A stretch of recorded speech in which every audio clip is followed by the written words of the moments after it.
కోల్కతాలో ఆర్జికర్ మెడికల్ కళాశాల ట్రైనీ డాక్టర్పై హత్యా ఘటన దేశవ్యాప్తంగా సంచలనంగా మారింది. ఈ ఘటన నేపథ్యంలో మెడికల్ కాలేజ్ మాజీ ప్రిన్సిపల్ సందీప్ ఘోష్ చుట్టూ ఉచ్చు బిగుస్తుంది. డాక్టర్ హత్యా ఘటన అనంతరం మెడికల్ కాలేజ్ ప్రిన్సిపల్గా ఉన్న సందీప్ ఘోష్ వ్యవహరించిన తీరు సరిగా లేదని అందరూ అభిప్రాయపడుతూ ఉన్నారు. అంతేకాకుండా ఆయన వ్యవహార శైలి పలు అనుమానాలకు తావిస్తుంది. ఘటన జరిగిన వెంటనే బాధిత డాక్టర్ తల్లిదండ్రులకు చెప్పడంలో ఆలస్యం చేయడం కాకుండా డాక్టర్ సూసైడ్ చేసుకుని మరణించిందని ముందుగానే ప్రకటించడంపై పలు అనుమానాలు వ్యక్తం చేస్తూ ఉన్నారు. ఇక సిబిఐ విచారణలో ఇవే అంశాలను సిబిఐ అధికారులు సందీప్ ఘోష్ను ప్రశ్నిస్తూ ఉన్నారు. అయితే అత్యాచార ఘటన నేపథ్యంలో తనపై ఎటువంటి ఆరోపణలు రావద్దని భావించిన డాక్టర్ సందీప్ తెలివిగా తానే ప్రిన్సిపల్ పదవికి రాజీనామా చేశారు. ఇక తనంతట తానే రాజీనామా చేస్తే సానుభూతి వస్తుందని, తనకి ఏమి సంబంధం లేదని బయట ప్రచారం కావాలనే ఉద్దేశంతోనే, నైతిక బాధ్యత వహిస్తున్నట్టు కూడా ఉంటుందనే ఉద్దేశంతోనే ప్రిన్సిపల్ పదవికి రాజీనామా చేస్తున్నట్టుగా అనిపిస్తోంది. హత్యాచార ఘటన నేపథ్యంలో ప్రిన్సిపల్ పదవికి సందీప్ ఘోష్ రాజీనామా చేశారు. వైద్యురాలి ఘటన నేపథ్యంలో ప్రస్తుతం ఆయన సిబిఐ విచారణ ఎదుర్కొంటున్నారు. ఇక సిబిఐ విచారణతో పాటు ఆయనపై అవినీతి ఆరోపణలు వెల్లువెత్తుతూ ఉన్నాయి. ఇక సిబిఐ విచారణ కొనసాగుతుండగానే తాజాగా ఘోష్పై కోల్కతా పోలీసులు అవినీతి కేసు నమోదు చేశారు. ఆసుపత్రిలో ఆర్థిక అవకతవకలపై జూన్లో ఫిర్యాదు నమోదైనట్లు మీడియా కథనాలు వెల్లడించగా అప్పటి నుంచి దానిపై పోలీసులు విచారణ జరుపుతున్నారని పేర్కొన్నాయి. ఈ ఘటన జరిగిన ఆర్జికర్ ఆసుపత్రికి సంబంధించిన ఆర్థిక వ్యవహారాలను పరిశీలించాలని పశ్చిమ బెంగాల్ ప్రభుత్వం ఇప్పటికే ఆదేశించింది. ప్రత్యేక సిట్ను ఏర్పాటు చేసి ఐజీ ప్రణవ్ కుమార్ను సిట్ ఆఫీసర్గా నియమించింది. నివేదికను ఆలస్యంగా చేయకుండా నెలలోపు తొలి నివేదిక సమర్పించాలని సిట్ అధికారులు బెంగాల్ సర్కార్ ఆదేశించింది.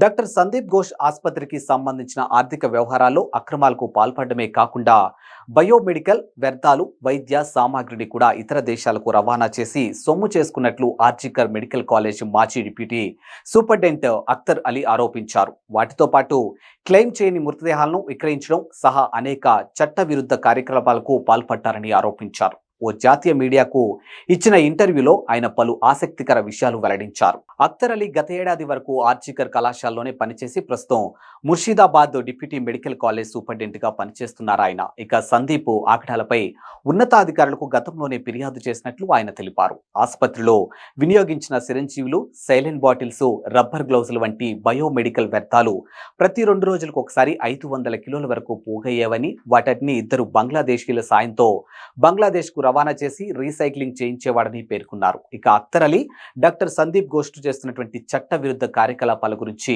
రాష్ట్ర విజిలెన్స్ ఏసీబీ హెల్త్ డిపార్ట్మెంట్ కు తాను గతంలోనే ఫిర్యాదు చేసినట్లు అఖ్తర్ అలీ తెలిపారు. గతంలోనే సందీప్ పై విచారణ కమిటీని ఏర్పాటు చేశారు ఆయన. ఇక అందులో తాను కూడా సభ్యుడని చెప్పారు. ఈ విచారణలో సందీప్ దోషిగా తేలినప్పటికీ అతనిపై ఎలాంటి చర్యలు తీసుకోలేదని గుర్తు చేశారు. ఇక సందీప్ ఘోష్ పై రాష్ట్ర ఆరోగ్య శాఖకు విచారణ కమిటీ నివేదికను సమర్పించగా అదే రోజు తనపై బదిలీ వేటు వేశారని అలీ పేర్కొన్నారు. ఆ కమిటీలోనూ మిగిలిన 2 సభ్యులను కూడా బదిలీ చేశారు. అతని నుంచి విద్యార్థులను రక్షించేందుకు నేను చేయగలిగినంత చేశానని, ఆ ప్రయత్నంలో తాను విఫలమైనట్లు చెప్పారు. ఆర్జికర్ మెడికల్ కాలేజ్ మాజీ ప్రిన్సిపల్ పై వస్తున్నటువంటి అవినీతి ఆరోపణల నేపథ్యంలో డాక్టర్ హత్య ఘటన అనంతరం ఏర్పాటైనటువంటి సిట్ అధికారులు అఖ్తర్ అలీని విచారణకు పిలిపించి ఆయన గతంలో డాక్టర్ సందీప్ పై చేసినటువంటి ఫిర్యాదుల ఆధారంగా ఘోష్ పై ఎఫ్ఐఆర్ నమోదు చేసింది. ఇక 2023 జూలై 14న అలీ రాసినటువంటి లేఖ ప్రకారం ఆసుపత్రి ఆస్తులను కాలేజ్ ప్రిన్సిపల్ లేదా స్వస్థ్ భవన్ అనుమతులు లేకుండానే ఘోష్ లీజుకు ఇచ్చేవాడని, వైద్య కళాశాలకు అవసరమైన పరికరాలు, ఔషధాలు, సరఫరాదారులు ఎంపికలోనూ బంధుప్రీతి చూపించేవాడు. తద్వారా కోట్ల రూపాయల విలువైనటువంటి కొటేషన్ల విషయంలో కుమ్మక్కై అనర్హులకు ఇచ్చేవాడు. చివరికి మందులు సరఫరాదారుల నుంచి 20% కమిషన్ పుచ్చుకునేవాడని ఘోష్ పై అలీ ఆరోపించాడు. వాటితో పాటు పరీక్షలు తప్పిన విద్యార్థుల నుంచి కూడా సొమ్ములు దండుకునేవారని ఆరోపణలు ఉన్నాయి.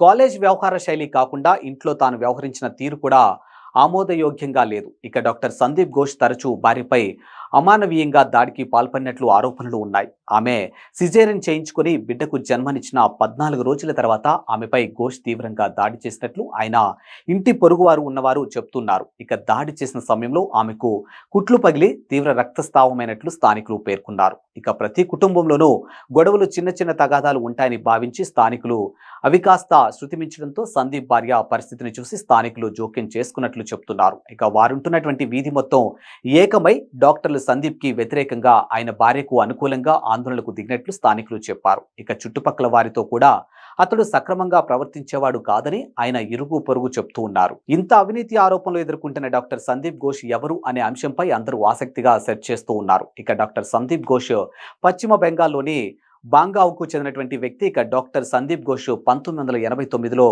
బోంగావ్ హై స్కూల్లో ఉన్నత మాధ్యమిక విద్యను పూర్తి చేశారు. ఇక తర్వాత 1994లో అతను ఆర్జికర్ మెడికల్ కాలేజ్ నుండి ఎంబీబీఎస్ పట్టభద్రుడయ్యారు. ఇక వైద్య వృత్తిలో కొనసాగుతూ వస్తున్నాడు. డాక్టర్ ఘోష్ 2021లో తాను చదువుకున్న ఆర్జికర్ మెడికల్ కాలేజ్కి ప్రిన్సిపల్గా నియమితులయ్యారు. అంతకంటే ముందు doctor Sandeep Ghosh Calcutta national medical కాలేజ్లో వైస్ ప్రిన్సిపల్ గాను పనిచేశారు. ఇక డాక్టర్ సందీప్ ఆర్థోపెడిక్ విభాగంలో ప్రొఫెసర్గా ముర్షిదాబాద్ మెడికల్ కాలేజ్ హాస్పిటల్లోనూ పనిచేశారు. ఇక ఆర్థోపెడిక్స్ ప్రొఫెసర్ మరియు సర్జన్గా ఉన్నప్పటికీ ఆర్జికర్ మెడికల్ కాలేజ్లో అతని పదవీ కాలం వివాదాలతో కొనసాగింది. ఇక ఆర్జికర్ మెడికల్ కాలేజ్ ప్రిన్సిపల్గా నిర్వహించిన ఇంటర్వ్యూలో 16వ ర్యాంకులో ఉన్నప్పటికీ మిగిలిన వారిని కాదని డాక్టర్ సందీప్ ఘోష్ను నియమించారు. ఇక Kolkata RG Kar medical college principal పదవికి రాజీనామా చేసిన అనంతరం అతన్ని 8 గంటల్లోనే కలకత్తా నేషనల్ మెడికల్ కాలేజ్ ప్రిన్సిపల్గా నియమించారు. అయితే సందీప్ని తమ కాలేజ్ ప్రిన్సిపల్గా ఒప్పుకోవడానికి విద్యార్థులు సిద్ధంగా లేకపోగా ఆయనకు వ్యతిరేకంగా నిరసనలు తెలిపారు.